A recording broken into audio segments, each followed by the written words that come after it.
Welcome to the Winners Find a Way show and podcast with your host, Trent M. Clark, 3-time World Series coach, CEO of Leadershipity, serial entrepreneur, having started 12 companies, coach to the 1%, and an international speaker. This show is going to be your go-to podcast for facing adversity, being inspired, and overcoming obstacles, all from the best in the world, business, sports, and leadership. Need to hydrate but tired of plain old water? You need Rebellious Infusions. No sugar, no calories, loaded with antioxidants to boost your immune system. And L-theanine for brain health. 10 organic flavors and convenient liquid packets. Just add 16 ounces and you are on your way. Rethink your drink at drinkrebellious.com. For 10% off of your next purchase, use the code 99999. Hi, it's Trent Clark, CEO of Leadershipity, serial entrepreneur, and longtime coach, professional baseball, coaching in 3 World Series. And I am thrilled to be with you. It is Friday, January 7th, and this is an episode that we are going to talk about the best in the world. I do not have an interview for you today, which is good because I wanted to share something with you that the best in the world do, and most people do not. And that is so critical. And as we get through this day, we're always talking about the new year. It's about resolutions. It's about new goals. It's about maybe making some changes in the way we do things. That's awesome. I love that. I'm always reminded that excellence is a habit, right? That famous quote that says, hey, listen, we continue to do these things. We find consistency in them. Therefore, excellence is a habit. When we get in there, do this really well, and do it again and again and again, creating solid routines and growth and development for us, we see great gains, and they're very incremental, right? But I'm often telling people that come to me and say, oh, I'd really like to make some gains in my life. I'd like to change my current reality to my future reality. And that's awesome for me. I love that. Like, let's do that. Let's do that together. That's a lot of fun for me. I really enjoy seeing people do that. But when I see people, when we talk about like weight reduction, that's a good example of routines every day that will make a difference for you. And eating better, gallon of water, working out, doing all these things that assist in that reduction. And so I'm reminded as we've watched this stock market over the last couple of years, have just been up. It just keeps rising and rising. If someone called me and said, hey, Trent, we could buy these shares of this stock for $100 a share, and we're going to buy, thousands of shares of this stock, and we're all excited about it, and we are guaranteed to get $1 per week, that this company is going to just slowly progress. Actually, that's relatively quick, but they are going to be consistent, and they are consistently going to gain $1 share price per week. At the end of the year, yielding $152 a share price, or an increase of 52% of our original value.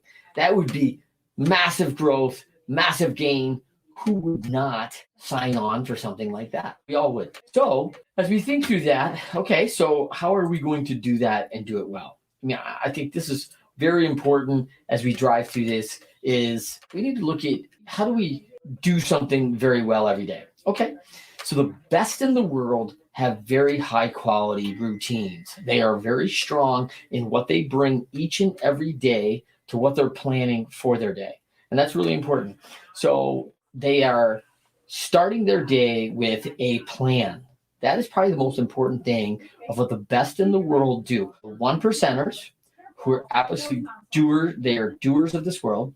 They have a plan on what they need to focus on. So let's talk about that. There's routines around that. And the first thing that starts with that routine is rest. Rest is so important. We got to be ready to go, ready for the challenges of what's next the next day. So when we start our routines, one of the first things we start with is the night before. That becomes so important because putting your body to bed and being disciplined about that becomes very important, because then you have the rest. And we're always looking for at least 7 hours. The best in the world often get 8+ hours. They get rest because we know, as the best in the world, our body regenerates, it recharges as we rest and sleep. So that's so important. We want to count on our body. We want to take care of ourselves. We look after ourselves first, and then we can lead because we are in a great position to do that healthy and well. So it starts with that night before and getting rest. That morning, I'm not a huge proponent of whatever routine you want. I know a lot of people get up and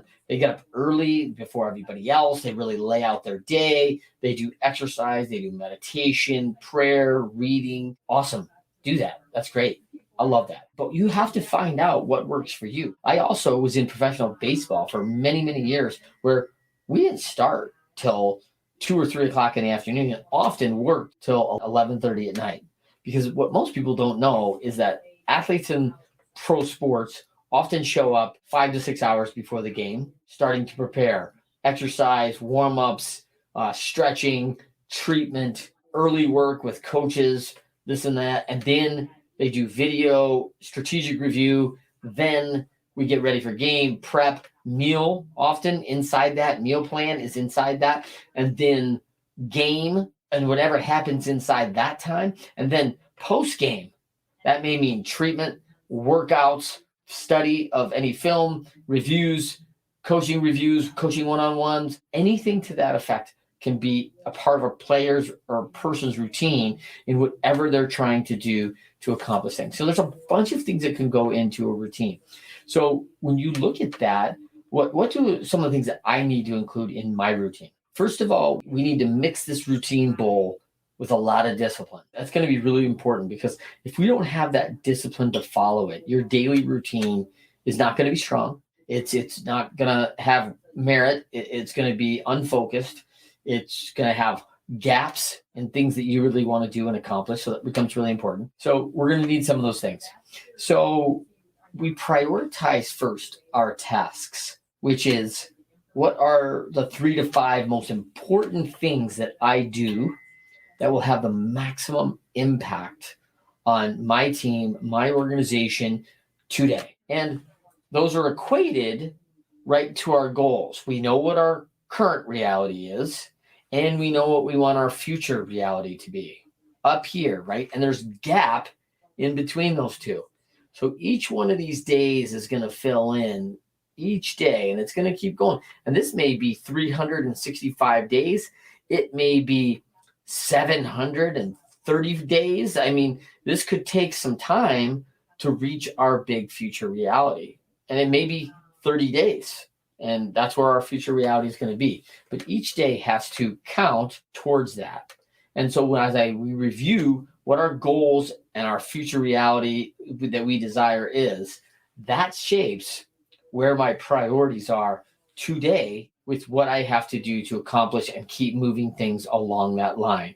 Those incremental gains can be brought into 30 days to 2 weeks. We coach a lot of different people, even people that just do weekly and focus on what do I need to move this needle from here in this week to here next week. Yeah, you didn't see a lot of movement, right? Like it's 1 week of 52 weeks in a year. So there's going to be 52 of those weeks. So there isn't all this massive gap movement in 7 days. But we are moving the needle. The needle is coming up. It's coming up slowly, and we want to bring that thing up ever so slightly each month. Just keep driving it. We just keep moving along.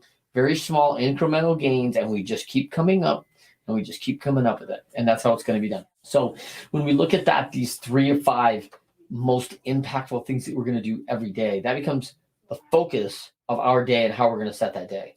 And so if there's a 1 to 5 on that, we've gone through this. If you've seen this on our Leadershipity YouTube channel, you can find out a little bit about how we do that daily planning. But you are going to want to focus 1 through 5. You start with number 1. That gets done first. Then you go on to number 2, then to number 3, then to number 4. And until 1, 2, and 3 or 4 are accomplished, you don't even talk about number 5 because it's not on the radar. Now, is there ever change in that trend? Yeah, sure. One of the examples of how that would change would be is if you're planning to, your most important thing is a 2 o'clock appointment with a client. It's already structured, scheduled. It's been on the calendar a while, but it's very important. Great. That you can start at number 2 in the morning because you know number 1 is already accomplishing. It's going to happen. You've got it arranged. It's all set. So that would be like a little asterisk next to when I wouldn't start with number 1, or, I've accomplished number 1. Number 2 is 2 o'clock this afternoon. Hey, it's only 9 a.m. I'm moving on to number 3 because number 2 is scheduled. So that's a key point. So that's first the focus. The second thing we have to do is recognize that there's balance, right, in our day. I know many just world beaters and what we have a doctorate in GSD, get stuff done, right? They get out there and they just get stuff done. And so they take their list and they're like 1 through 5 and boom, boom, boom, boom. I'm knocking these things out. I'm up at 5 a.m. because at 11 a.m., I'm going to be done with my 5 and I'm taking my daughter to lunch. Whoa, wait a minute. No, there's all this work. A lot of people are going to still be working. And no, you've already created the 5 most impactful things. If you set up your day to do your work between 6 a.m. to 11 a.m. and you can accomplish your 5 major tasks and your contributions of where you're sitting. I see people leave the office all the time. They're going to go on to other balanced part of their life of productivity, right? And that's one of those huge idiots. We want productivity, right? So critical for us. So once it's set, what are those other things we want to have focus and balance in our life? I'm leaving my top 5 list of work. Now I'm moving to my next items that are important to me of balance. My exercise, my health. I'm done at 11 o'clock. I take off 11 to 1 o'clock to go exercise. Awesome. Do that. Some people do that at 5 to 7 a.m. They do all their exercise routines, get that out of the way. Some people like to do it after work, immediately leaving at 4 o'clock. Hey, it's gym time till 6 p.m. and then I'm going to eat. You've got to have a routine and there's no wrong or right way. There are some definitely benefits to your body on times of day that you do work out, but you also have to do something that works for you that you can maintain and be consistent with. And while most people will tell you physiologically your body is at peak energy at about 4 o'clock in the afternoon, and people are, I want to go work at 4 o'clock. My body feels ready. That's awesome. For people in my life, I have 5 children. I have a lot of different things going on. That time is not likely to work given my world and the schedule that I have. I will have to get up in the morning to accomplish my work of taking care of Trent's health. And that's a huge part of my balance. That is a massive swim lane. And so as we talk about these swim lanes, work, health, family, personal relationship, financial, whatever you want your lanes to be, great. Have great lanes. I love that. It's going to balance across the way, but each day has to have some attention on each one of those lanes and how we're going to do that, where it's going to be timed and scheduled. We have to set that up. Having time for upskill and progression is very important. Learning, reading, and a lot of people do that with the Bible. They do that with faith-based things. They do that with personal development. They may do that with nonfiction biographies of great leaders, of people they want to emulate, that they respect. Awesome. Great stories are out there. There's just a world of knowledge that is available to you, and it's all free at your public library. Get a card and go get the podcast, go get the books, go get the online books, the Kindles. Whatever you do to upskill, make it part of your balance for sure. I think the other side of this is that when you really look at the top producers, they have a pretty rigid schedule. But what the best in the world do is they leave room. They leave room knowing that this is not a perfect world. I am not perfect. The team around me is not going to be perfect. And we are going to have to make some adjustments along the way and be ready with adaptability. One of those big idiots right now, adaptability, being ready. Let's talk a little bit about adaptability, because for a moment, that's taken a hot priority for people. Things are changing fast in the market, respectfully. Okay. And we're asking people sometimes to adapt. Not always easy. People don't love change. I get that. We certainly like certain changes in our life. So it's not like we're unaccustomed to it. Life changes pretty fast. I've never had someone in my organization say, no, I want the iPhone 6, not the 13, upgraded Pro with the new camera and the bells and whistles. Like, that seems like a pretty good change for most people. So from that side of things, people are open to change. And as an athlete, I want to adapt and change to the best technology that can help me win. You'll see people in swimming, they change their bathing suits, they change different things that they might do, shave their hair, anything that they can do and adapt to give them an edge, they're going to do it. They like that change because it can improve their performance. And so when we're looking for that, typically, that is what we're going for. We are going for change because we believe it'll increase our productivity. It'll increase our bottom line. It'll increase job stability. It'll increase our learnings. our efficiencies, whatever you want to call it. Leadership is looking for change to be better. I rarely have heard leadership like, you know what, we need to make some changes because we're doing way too well. And I think we just need to tone it down and get a lot worse. That's what we really need to do. We are way too productive. This is not good for us. I don't hear that. So why are people making change? So in our hearts, we need to have a little faith in people. We need to have a little faith in our organizations that this is, in fact, is being made to benefit me. Because if this change happens and we continue to increase our productivity, there's job security and productivity. There's job security because you are wanted by more clients. You are into more business. You are expanding services. You have upskilling to other ideas and giving your resume and more ability for you to do things. So I think it's, in the end, it does serve you. It doesn't feel always like that right when you get into it, right? It just doesn't always feel like, oh, this is great for me. But in the end, I would say oftentimes, usually 90%, this is going to benefit you in the long run to adapting and being better. The other part of adaptability is that if we don't give our team members, if we don't give those people around us a chance to understand strategy, the skills, what's required to change to, that doesn't serve very well either. Because I see a lot of organizations who say, well, let's do some adaptability. Let's use the example of a game. If I'm coaching an 8th grade basketball team and I say, okay, team, we're really struggling in the man-to-man defense. So we're going into a 2-3 zone. Coach, what's a 2-3 zone? We've never practiced a 2-3 zone. What's a zone? Oh, wait a minute. You haven't been taught that? You don't have any experience with that? Like all of a sudden, I have failed my team in giving them the skills that I'm asking to adapt to. So that's going to be a pretty critical component for organizations who want adaptability, but they always haven't upskilled their team members for the absolute requirements or skill sets that we're going to need to adapt to. And that's going to be very important. Sometimes we have to do that on our own, right? The best players in the world learn all sorts of different skills. So if I'm ever asked to do this, I can do it. In baseball, that was very important. Sometimes you're going to be asked to steal a base. Sometimes you're going to be asked to throw through the cutoff man and get that final out at home. You're going to be asked to shift the infield and play short right center field. And these things happen all the time. And so players who recognize I'm going to have some adaptability around certain things they're going to ask me to do, bunt, hit and run. I have to go work on those skills so that when I'm asked to do it, I'm prepared and know how to do it. And I think that's where a disconnect happens. I think we get this little, hey, let's adapt. Great. Okay, let's adapt to these skills though.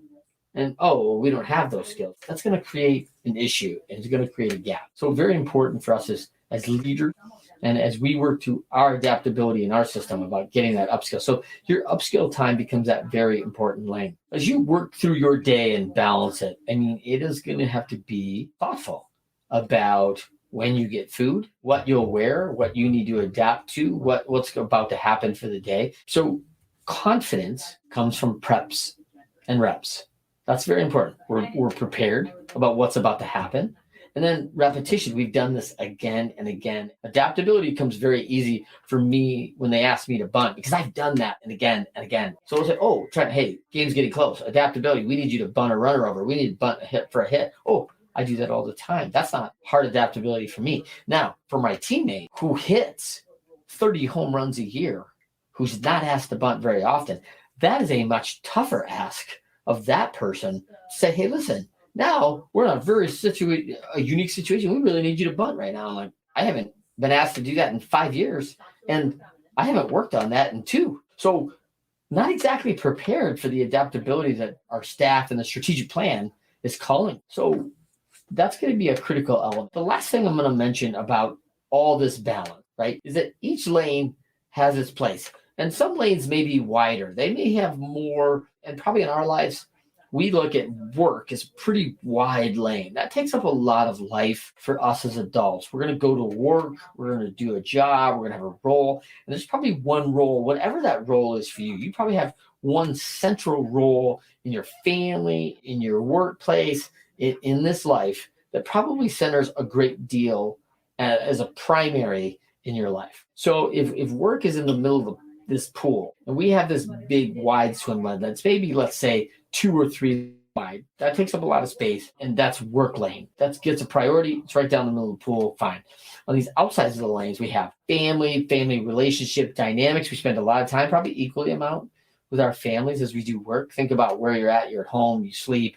Where are people at? There's a lot of hours intercommunicating with your family members. There's your personal relationship. There's your financial. And maybe even a lane that you need to look at. It may not be a wide lane, but it's a lane you have to consider. Now, this is what I will tell you that the best in the world are very good at. They're very good at taking care of each lane. And what I see in people is that they tend to, many people who want to get up to that top 3%, they want to keep going to that top level edge. They don't take care of certain lanes. They let those go, right? And we've seen it with friends. They all of a sudden like, oh, my personal relationship. Oh, like, hey, he or she can wait. Like I've got these other things and they're taking higher priority right now. I'm going to get there. We are going to go do something soon. And maybe not right now in January because I've got my head down, really focused on this. And maybe at Easter or spring break, that didn't work out. Maybe summertime we'll go do something, just you and I. And it's all of a sudden we're pushing this lane out. And what's happening in that lane? Okay. What's happening in that lane is you're not taking care of that lane, right? So what happens in a pool when we don't take care of it, right? It starts turning green, algae grows. It's not getting any of our attention. It's not getting any care. So you can imagine when you look at a pool that if this one lane of the pool was never cared for and it starts looking bad, like everything else, like, hey, yeah, I go in there and I scrub that pretty regularly. So this other lane, I don't do so much, but I do get in there once a week or so and do a little, taking care of that, but not every day. So that's just kind of yellow. But that one lane I've just totally neglected is green, algae's forming, right? What happens to the whole pool? Do you think the rest of the lanes are all pristine, clear blue water because you're spending all the time? No. Like the rest of the pool is being affected by these two lanes that are just not getting proper attention and treatment and focus. So all of a sudden things aren't going well for us. Like I don't understand. And so I'm working really hard in these areas over here. And now I've really got to work hard because I'm trying to keep it up because I just feel like everything else is affecting it. That's because everything else is affecting it. It is happening that way. So we just need to be aware that that's happening in our lives all the time. And we've got this in our lives and it's around us and we're called. So the best in the world pay attention to all of it and they have discipline around. They also, lastly, I'm going to finish with this. What's very clear is that the best in the world understand cause and effect. I haven't done the work and I'm not disciplined each and every day, then I'm not going to get the result I really want. I haven't balanced this out. I haven't prioritized where time to go. I haven't prioritized the people who need me, the support, where I need to lend my support, where I need to be. So when I don't do that, like there is a effect to that, right? We're back to reap what we sow, which is, hey, I'm not really going to tend the fields. I'm not going to take care of this, but boy, I sure want a big crop when fall comes. Like, well, wait a minute.